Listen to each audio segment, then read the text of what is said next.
같이 말씀을 좀 보도록 하겠습니다. 자, 오늘 말씀은 신명기 6장 4절에서 9절까지의 말씀입니다.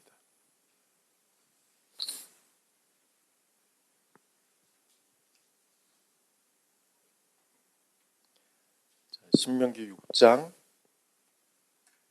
6장 4절에서 9절까지의 말씀 한번 같이 읽겠습니다. 시작. 이스라엘아 들으라. 우리 하나님 여호와는 오직 유일한 여호와이시니 너는 마음을 다하고 뜻을 다하고 힘을 다하여 내 하나님 여호와를 사랑하라. 오늘 내가 네게 명하는 이 말씀을 너는 마음에 새기고 내 자녀에게 부지런히 가르치며 집에 앉았을 때에든지 길을 갈 때에든지 누워 있을 때에든지 일어날 때에든지 이 말씀을 강론할 것이며 또는 또 그것을 내 손목에 메어 기호를 삼으며 내 미간에 붙여 표로 삼고 또 내 집 문설주와 바깥문에 기록할지니라. 아멘. 오늘은 이스라엘아 들으라 라는 제목으로 이번 주와 그리고 다다음 주 두 번에 걸쳐서 말씀을 함께 나누도록 하겠습니다. 자, 오늘 본문은 하나님과 이스라엘 사이의 언약 관계에 대한 요약입니다. 신명기 6장에서 11장의 말씀을 요약하고 있는 본문이기도 하고요. 그래서 유대인들은 이 본문을 가장 중요하게 생각해서 태어날 때 가장 처음 듣는 말씀이 저희들이 함께 읽었던 본문 내용입니다. 그리고 죽음을 맞이했을 때에도 마지막에 듣는 말씀이 바로 오늘 본문 말씀입니다. 또한 잠을 자러 갈 때에도 또 일어날 때에도 이 본문의 말씀을 암송하면서 하루를 시작하고 하루를 마치는 것이 유대인들의 그런 모습입니다. 예수님도 이 첫째 되는 계명에 대해서 질문을 받으셨을 때 본문을 인용하셔서 대답하셨습니다. 그것은 예수님도 이 본문이 신앙생활에서 가장 기본적인 메시지가 담겨 있음을 인정하시는 것이며 동시에 우리의 신앙의 고백이 어떤 신앙의 고백을 가지고 있어야 되는지 우리가 이 땅에서 지켜야 하나님의 모든 명령을 요약하는 것이 어떤 말씀인지를 바로 오늘 신명기 6장 4절에서 9절의 말씀을 인용하심으로 예수님께서 이 말씀의 중요성에 대해서 강조하셨습니다. 그렇다면 오늘 본문 속에는 어떤 메시지가 담겨져 있길래 성경 안에서 그리고 유대교 전통 안에서 그리고 기독교 신앙 안에서 이 본문을 강조하고 있는지를 한번 살펴보도록 하겠습니다. 첫째는 우리의 신앙의 출발점이 들음에서 난다고 기록되어 있기 때문에 그렇습니다. 자, 우리말 성경에는 설교 제목과 같이 이스라엘아 들으라 라는 표현으로 본문이 시작되지만 히브리어 원문에는 쉐마 이스라엘, 그러니까 듣는 것이 먼저 앞에 나와져 있습니다.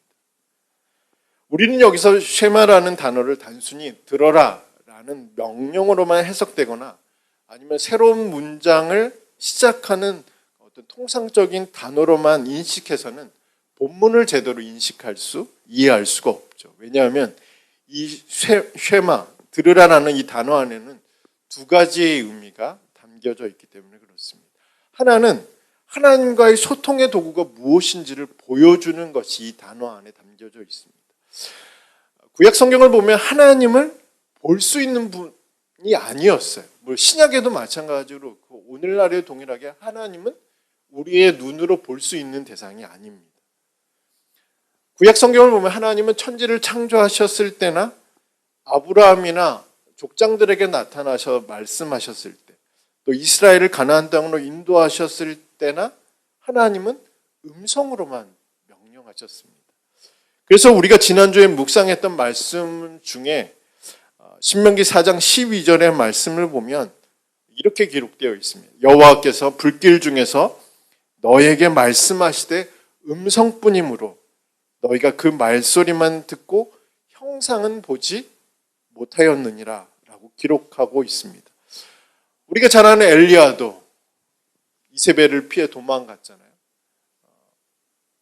그래서 어디까지 갔죠? 호렙산까지 갔습니다. 호렙산에서 엘리야가 보았던 것은 물론 여러 가지 자연적인 기적들을 경험했지만 하나님을 볼 수 있지는 않았습니다.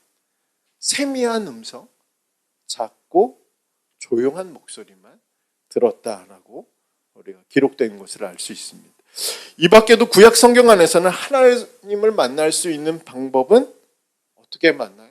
오직 듣는 것을 통해서 가능하다라는 것이 구약 성경의 내용입니다. 그렇다면 신약 성경과 오늘 우리에게는 어떨까요?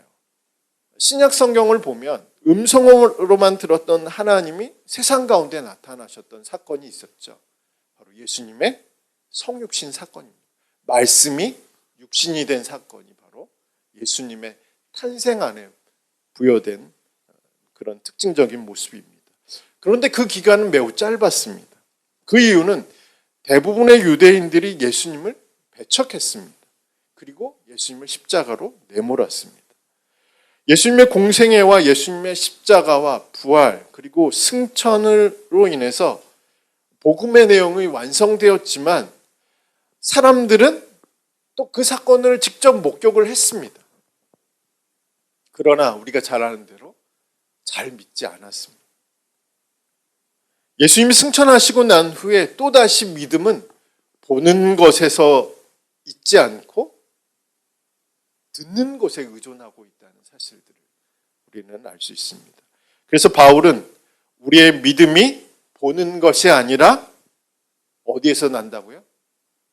믿음은 들음에서 나고 들음은 그리스도의 말씀으로 말미암느니라 라고 기록된 이유가 바로 우리의 신앙 자체가 우리의 믿음 자체가 보는 것에서 있지 않고 듣는 것에서 시작된다라는 것들을 바울이 증명하고 있습니다. 그러니까 쉽게 말하면 보고 믿겠다는 것이 아니라 이게 신앙의 출발이 아니라 듣고 믿는 것이 신앙의 출발임을 강조하고 있는 겁니다. 오늘 우리는 어떻게 하나님의 음성을 들을 수 있을까요? 가장 확실한 방법은 성경을 읽는 것입니다. 성경은 우리 요즘 말로 이야기하는 날 것 그대로이죠. MSG가 하나도 첨가되어 있지 않는 말씀 자체가 성경입니다. 그러다 보니 말씀을 읽는 것이 매우 어렵죠.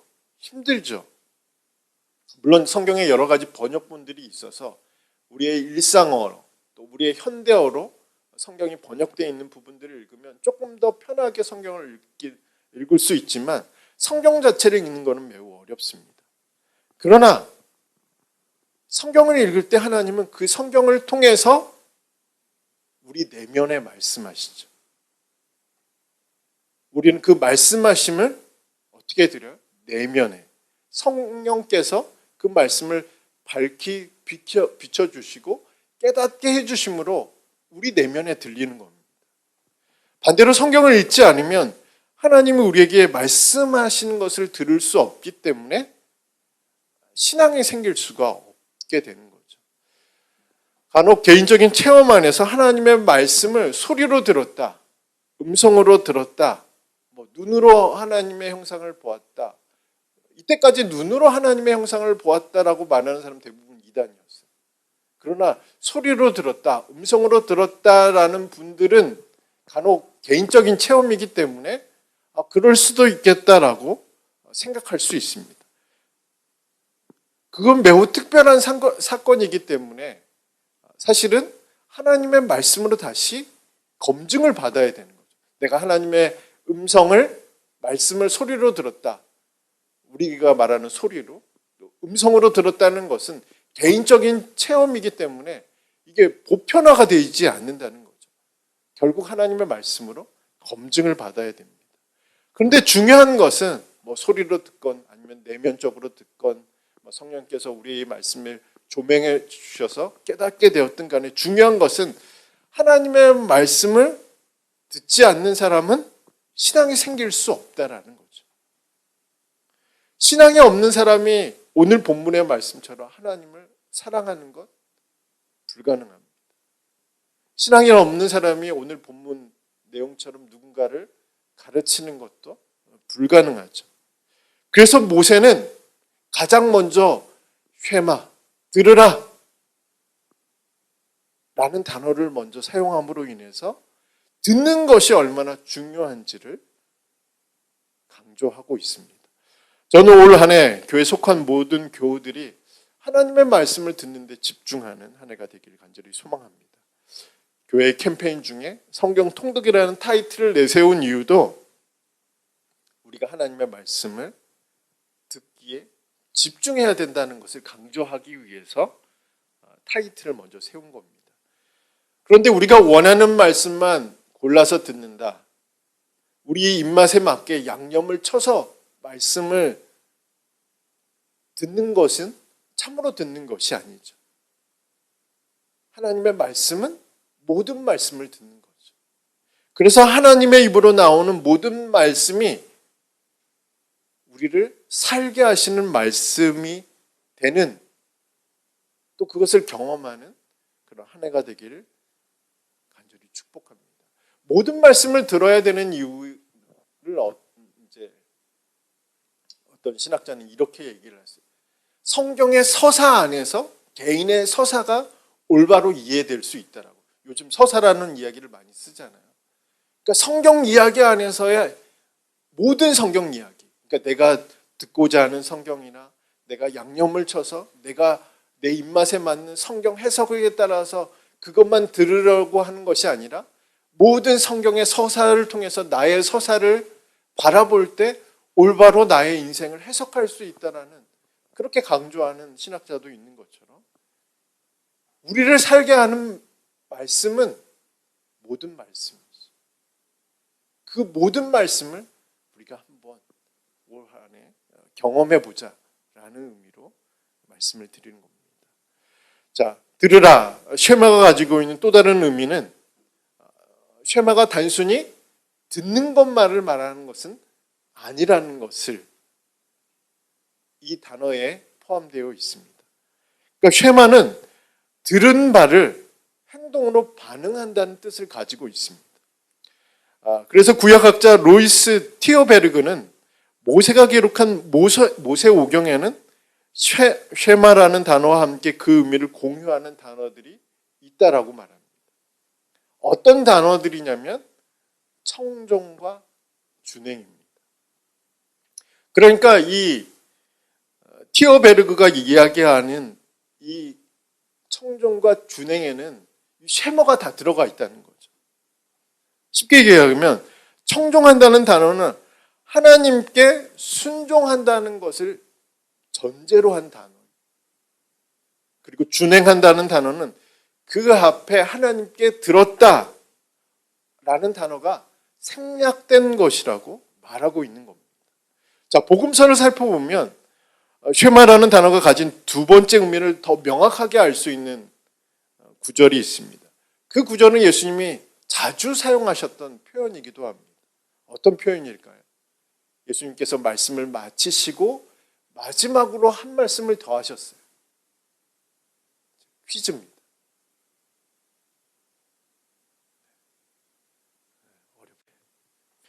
귀 있는 자는 들을지어다 라고 말씀하셨어요.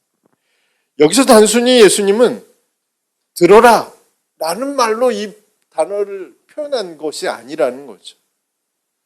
예수님이 이 반복적인 이 표현을 사용하신 이유는 지금까지 너희가 들었으니까 마음에 새기고 이 말씀대로 순종하라는 의미로 귀 있는 자는 들을지어다라고 그렇게 말씀하신 겁니다. 자, 예수님의 동생이었던 야고보는 야고보서 1장 22절에 이런 말씀을 통해서 예수님이 귀 있는 자는 들을지어다라는 말씀을 해석한 부분이 있어요. 야고보서 1장 22절에 이렇게 기록되어 있습니다. 말씀을 행하는 자가 되고 듣기만 하여 자신을 속이는 자가 되지 말. 그러니까 귀 있는 자는 들을지어다라는 이 말씀, 예수님의 동생인 야고보가 야고보서 1장 22절에 말씀을 행하는 자가 되라는 이 말씀. 그러니까 우리가 쉐마라고 했을 때는 단순히 하나님께서 들어라 라고 말씀하시는 게 아니고 듣고 순종하라는 말씀. 예수님께서 귀 있는 자는 들을지어다 라고 말씀하신 이유는 들은 말씀을 마음에 새기고 그 새긴 말씀대로 살아가라는 말씀이 바로 쉐마 안에 담겨져 있습니다. 단순히 듣는 자는 자신을 속이는 자라고 말하는 이 구절에서 들은 대로 준행하는, 들은 대로 순종하는 믿음이 저와 여러분에게 있어야 될 줄 믿습니다. 저는 쉐마의 두 번째 의미가 저와 여러분의 결단을 촉구하는 메시지라고 믿습니다. 어떤 결단이냐면 단순히 듣는 것으로만 그치지 말고 듣는 것으로만 만족하지 말고 듣고 순종하려고 매 순간 말씀과 씨름하는 결단이라고 할 수 있습니다. 제가 말씀에 순종하는 결단이라고 직접적으로 말하지 않고 말씀과 씨름하고자 하는 결단이라고 말씀드린 이유가 있어요. 제가 지난번에도 말씀 한번 드렸던 것 같은데 하나님의 말씀과 우리의 순종 사이에는 수준 차이가 존재한다는 거죠. 크기가 다르다는 거죠. 하나님의 말씀은 하나님의 크기에 맞게 말씀하시는 것이고 우리의 순종은 우리의 수준에 맞춰서 순종할 수밖에 없는 것이 우리의 순종의 모습입니다. 그러니까 크기가 다르다 보니까 하나님이 가라고 했을 때 가면 어떻게 되죠? 아브라함을 예로 든다면 아브라함이 내가 너에게 지시한 땅으로 가라고 했을 때는 호적을 파고 가라는 얘기잖아요. 그러면 이 사람은 그 가문에서 없는 사람 취급을 받는 거예요. 이 사람은 그 타지에서 어떤 일을 당해도 그 부족이나 그 친족이나 그 가족이 그를 도울 명분이 생기지 않는 거예요. 가라고 했을 때와 순종하려고 하는 아브라함의 그 믿음의 간격이 있다라는 거죠. 거기서 갈등이 발생하는 거죠. 그러니까 크기가 다르다 보니까 가장 먼저 우리가 하나님 말씀을 순종하려면 갈등이 올 수밖에 없어요. 갈등은 이상한 게 아니잖아요. 크기가 다른 거니까. 그리고 그 갈등을 극복하고자 하는 게 있잖아요. 씨름이죠. 야곱이 외삼촌 라반을 떠나서 이제 베델로 가려고 하잖아요. 근데 베델로 가려고 하면 누가 기다리고 있죠? 에서가 기다리고. 라반에게 머물 수도 없고 에서에게도 갈 수 없으니까 어떻게 돼요? 하나님은 분명 가라고 말씀하셨는데 결국은 야복강가에서 씨름하는 거죠. 그 결단을 하자는 얘기죠. 제 얘기는. 그래서 올 한 해 어쩌면 하나님께서 우리에게 여러 가지 말씀을 하실 수 있죠. 우리의 수준을 넘어선 말씀을 할 수 있습니다. 우리의 경험을 넘어선 말씀을 하실 수 있습니다. 그리고 우리가 생각한 것 이상으로 말씀하실 수도 있습니다. 근데 우리는 결단을 하자는 거죠. 막바로 순종하면 좋겠지만 순종할 수 없을 때는 그 말씀과 씨름하려고 하는 결단이 그 과정을 우리가 받아들이겠다는 결단을 하자는 말씀을 드린 겁니다. 헨리 블랙가비의 목사님의 하나님을 경험하는 삶 7가지 실체를 보면 실체 중에 하나는 어떤 거냐? 하나님이 말씀하시고 그 다음에 믿음의 사람들은 갈등을 거는 믿음의 갈등을. 그 갈등 속에서 이 믿음의 사람은 하나님을 경험하려면 그 갈등을 극복하고 자신의 삶을 조정해서 하나님의 뜻에 맞출 때 비로소 하나님을 경험하는, 우리가 말로만 하나님을 경험하는 것이 아니라 실제로 그런 과정들이 존재한다라고 헨리 블랙가비 목사님이 말씀하셨던 것처럼 오늘 우리에게도 그 과정을 결단하자는 거죠. 아, 내가 갈등을 피해야 돼. 막바로 순종하면 좋겠지만 그렇지 못했다 할지라도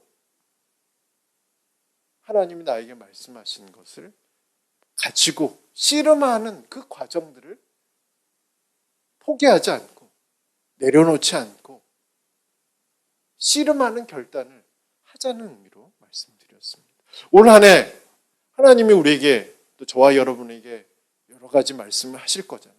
말씀을 우리가 듣기로 결단하셨으니까 말씀을 듣겠다라고 마음속으로 생각하고 있었기 때문에 그러면 하나님 말씀하시면 결국은 갈등하게 되고 그 갈등을 극복하기 위해서 우리는 어떻게 해야 되죠?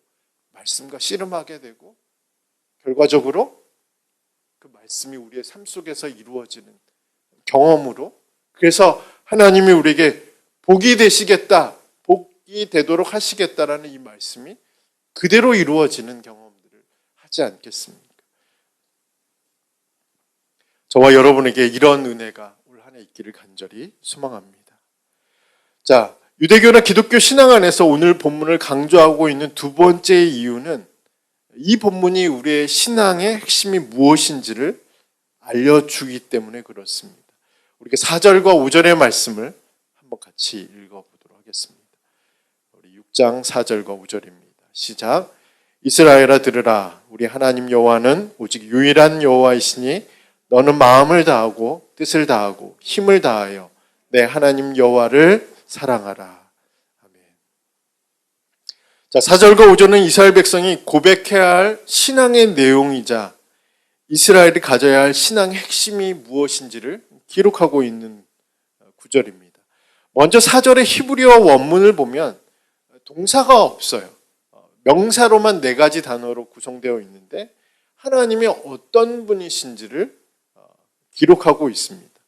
그런데 이 앞뒤 문맥과 이 구절의 강조점을 보면 이 구절에서 가장 강조하고 있는 표현은 유일한이라는 단어입니다. 그래서 이 구절에서의 핵심은 하나님은 유일하신 분이시라.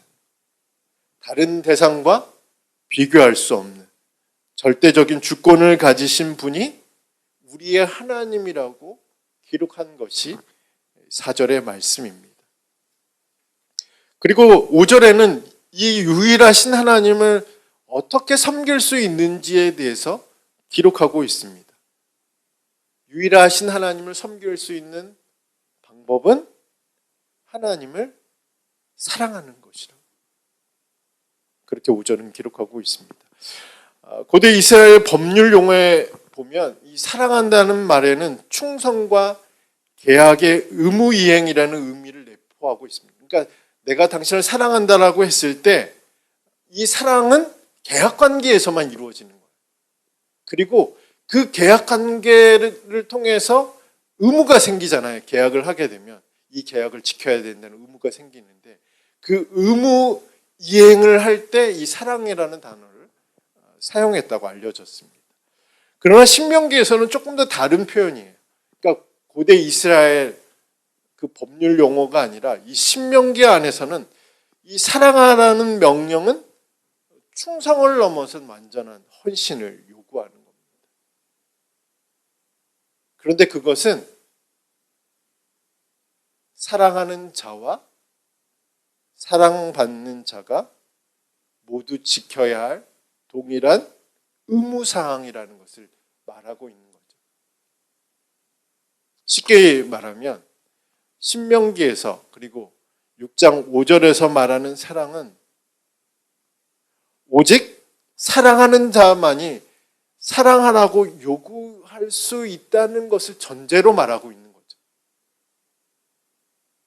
그래서 5절에 기록된 말씀을 우리가 자세히 살펴보면 내 하나님 여호와를 사랑하라는 말씀은 전제가 있다고 말씀드렸죠. 누가 먼저 우리를 사랑하셨다? 이스라엘을 사랑하셨다. 마음을 다하고 뜻을 다하고 힘을 다해서 먼저 사랑하신 분이 이 사랑을 요구하신다는 것을 알 수 있는 단어입니다. 그러니까 이스라엘에게 내 하나님 여호와를 사랑하라는 이 말씀 속에서는 내가 너희를 사랑하는 것처럼 너희도 나를 사랑하라는 말씀이라는 거죠. 그러니까 하나님께서 단순히 이건 명령이야. 넌 나를 사랑해야 돼. 넌 나에게 충성해야 돼. 너와 나와 맺은 계약 관계 안에서 의무사항대로 그 의무를 다해야 돼라고 말씀하시는 것이 아니라 6장 5절의 말씀은 내가 너를 지금 사랑하고 있어. 어떻게? 마음을 다해서, 뜻을 다해서, 힘을 다해서 너를 내가 사랑하고 있으니까 너도 나에게 이런 사랑을 보여달라라고 말씀하고 있는 겁니다. 저와 여러분에게 요구하신 하나님의 사랑도 동일한 관점에서 우리는 바라볼 수 있습니다. 하나님이 우리를 사랑하시기에 하나님은 우리에게도 사랑을 요구하신다는 거예요.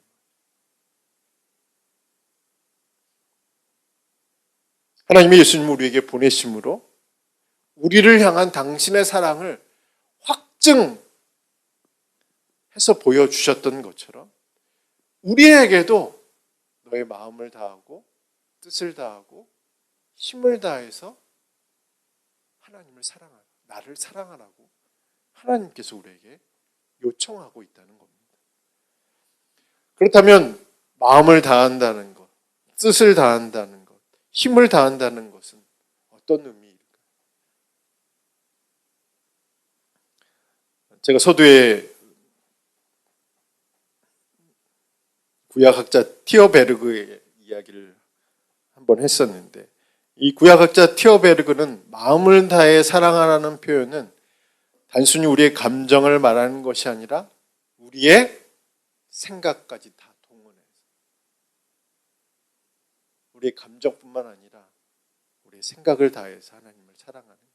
뜻을 다하여 사랑하라는 표현은 우리의 온 인생을 다해서 우리의 생명이 지속되는 동안 자신의 생명 전체를 하나님께 바쳐서 사랑하라.